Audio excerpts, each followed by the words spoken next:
So हे guys morning. So आज आपल्याकडे दुदुस्करवाडीचे सर आलेले आहेत आणि ते टीचर होते. सर तुम्हाला सांगतील, थोडक्यात त्यांची इंट्रोडक्शन देतील. सर सांगा, ओव्हर टू यू. गेल्या 3 वर्षापासून म्हणजे जवळजवळ 3 वर्ष झाली म्हणजे झाडं लावलेली आणि नेतानासुद्धा ती व्यवस्थित होती, चांगली होती आणि लावल्यानंतरसुद्धा काळजी घेतल्यानंतर 3 वर्षाच्या कालावधीमध्ये जवळजवळ म्हणजे आपल्या डोक्या इतके उंच झालेले आहेत. म्हणजे त्यासाठी खत म्हणजे रासायनिक खतं म्हणजे सेंद्रिय खतं ही सगळी वापरली आणि त्यामुळं ही रोपं चांगली टवटवीत आणि अगदी निश्चित अशी तयार झालेली आहेत. तर झाडं तुम्ही नेताना सर 1 वर्षाची नेली होती? हो, 1 वर्षाची नेलेली म्हणजे होती. ही झाडं ही जी आहेत लहान 1 वर्षाची हा, रोपं आहेत, ती सरांनी साधारणतः आपल्याकडून 2 लॉटमध्ये नेली हां, होती. 2 लॉट. तर 450 झाडं सरांच्या बागेमध्ये आत्ता आहेत, आता बरोबर? होय आहे सर. तर 450 झाडं. तर लोकांना असा प्रश्न पडतो की झाडं लावायची कोणती. तर सरांनी तर जास्त क्वांटिटीमध्ये ही झाडं लावलेली आहेत. तुम्ही तुमच्या बजेटनुसार मोठी झाडं सुद्धा लावू शकता, मीडियम साईजची. FAQs खूप सारे असतात, तर सर तुम्हाला कव्हर करतील की झाड लावल्यानंतर कसं आणि काय काळजी घेतली. झाडं लावताना साधारणपणे 2x2चे खड्डे घेतलेले होते अगोदरच आणि त्याच्यामध्ये पालापाचोळा, खत, रासायनिक खत हे सगळं मिसळलेलं होतं आणि त्याच्यामध्ये ते रोप लावलेलं होतं आणि नंतर ती माती वगैरे म्हणजे भरून वगैरे सगळे घेतल्यानंतर 1 वर्षाच्या कालावधीमध्ये त्यांचे वाढ जे आहे ते हळूहळू होऊ लागलेले आणि सुरुवातीला रोपं ही अगदी निस्तेज होती, म्हणजे निरोगी होती आणि त्यामुळं झाडं लावताना सुद्धा एक प्रकारचा जो आनंद मिळत होता तो मात्र वेगळ्याच प्रकारचा होता आणि त्यामुळं काय झालं की अनेक झाडं लावावीत अशा प्रकारची भावना मनामध्ये माझ्या तर मनामध्ये निर्माण झालेली होती आणि त्यामुळं शक्यतो माझ्याप्रमाणे इतरांनीसुद्धा त्याचं अनुकरण करावं असं मला वाटत होतं. आणि झाडं लावण्यापूर्वी साधारणपणे मी सर्व म्हणजे हापूस आंब्यांचा विचार केला होता, म्हणजे माहिती घेतलेली होती आणि आपल्या सह्याद्रीच्या फाट्यामध्ये हापूस केसर हा आंबा चांगल्या प्रकारे योग्य प्रकारे वाढू शकतो. सहसा तो मरत नाही किंवा सहसा तो नाश होत नाही, चांगली वाढ होते आणि त्यामुळं मी ते रोप पहिलं पसंत केलं. तर जसं तुम्ही आत्ता बघितलं तर सरांनी दुदुस्करवाडी या गावामध्ये 450 झाडांचा प्रकल्प केला आहे. म्हणजे पर्सनल प्रायव्हेट बाग केलेली आहे. असं काही पूर्ण असा मोठा प्रकल्प नाही आहे, कमर्शियल प्रकल्प नाही आहे, प्रोजेक्ट नाही आहे. याच्याबद्दल मी तुम्हाला एक FAQ देतो. खूप FAQs असे येतात आम्हाला की झाड वाढत नाही किंवा लावल्यानंतर म्हणजे दिसत नाही तुम्हाला वाढ. तर गोंधळ असा होतो लोकांचा की लावल्यानंतर तुम्ही बघत नाही. तर सरांचं एक असं आहे, फॉलोअप घेणं गरजेचं असतं. डेली नाही म्हणता येत, पण साधारणतः महिन्यातून 2-3 वेळा चक्कर बागेमध्ये झाली पाहिजे. आणि ती झाडं लावण्यासाठी काय प्रोसेस असते ते मी सांगितलेली आहे, थोडक्यात सांगतो. लावण्याच्या आधी कीटकनाशक घेतलं जातं, इन्सेक्टिसाइड. सुरुवातीला 1-1.5 महिना खड्डा खणला जातो, पण नॉर्मली एवढा वेळ नसतो.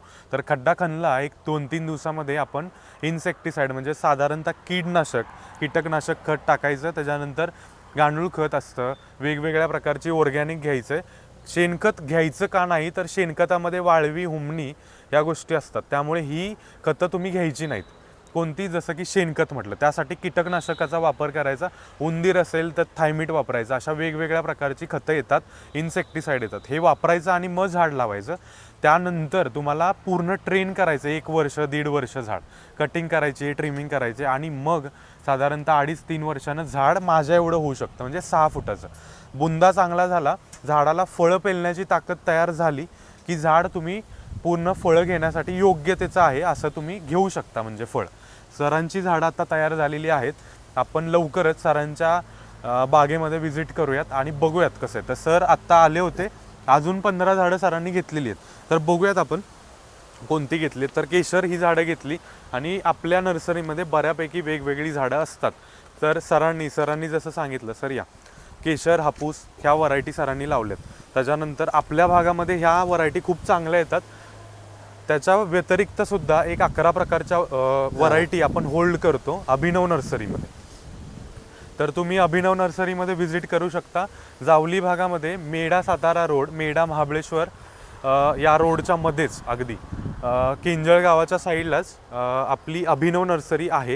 ही दुसरी ब्रांच असणार आहे. पहिली ब्रांच आपली वाई या भागामध्ये, परकंदी या गावामध्ये आहे. तर सरांचा फीडबॅक असा आहे की झाडं सगळी चांगली आहेत, पण काही झाडांना प्रॉब्लेम येतो.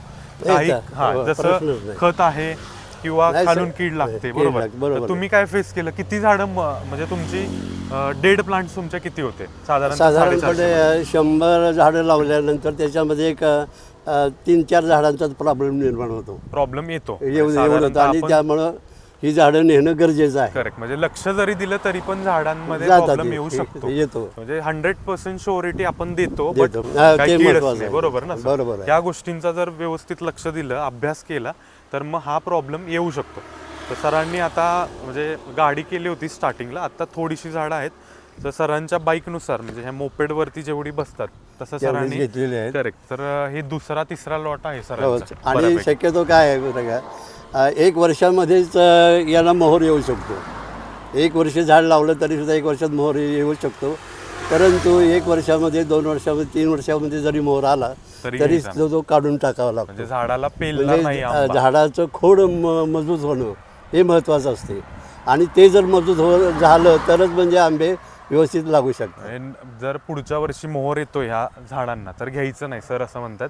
म्हणजे किमान 2 वर्ष तुम्ही झाड ट्रेन करायचं, त्यानंतरच तुम्हाला हे झाड चांगलं फळं देऊ शकतं आणि तुम्ही नॉर्मली घेऊ शकता.